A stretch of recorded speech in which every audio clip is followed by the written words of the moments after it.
హరిహర వీరమల్లులో అఖీరానందన్ గారు ఉంటే ఎలా ఉంటుంది? అంటే నేను నా ప్రకారంగా హరిహర వీరమల్లు అఖీరానందన్ గారు ఉండకపోవడమే మంచిది అనుకుంటున్నాను. ఎందుకంటే ఓజీలో ఉంటే బాగుంటుంది. ఓజీకి బాగా బస్సు ఉంది కాబట్టి ఓజీ 1000 కోట్ల మూవీ, ఓజీ భారీ బడ్జెట్ మూవీ. సో అందులో అఖీరానందన్ని చూస్తే బాగుంటుంది. ఇప్పుడు హరిహర వీరమల్లు అంత పెద్ద బడ్జెట్ మూవీ కాదు, అంత పాన్ ఇండియా సినిమా మూవీ కాదు, అంత బస్సు లేదు.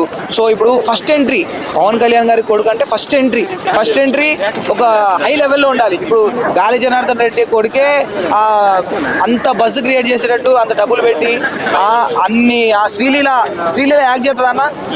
ఆ కొత్త హీరోతో యాక్ట్ చేస్తుందా?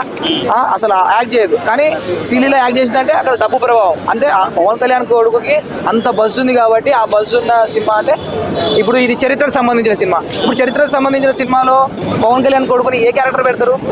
మా అంటే ఒక నార్మల్ క్యారెక్టర్ పెడతారు, అంతకు మించి ఏం క్యారెక్టర్ పెడతారు. కానీ ఓజీలో ఆ ఎలివేషన్లు అదంతా ఆయన ఎంట్రీ ఇచ్చినప్పుడు అసలు థియేటర్లో ఎవరు అఖీరానందన్ అంటే పవన్ కళ్యాణ్ కొడుకు కాబట్టి ఆ థియేటర్లో ఆ రెస్పాన్స్ వేరే ఉంటుంది.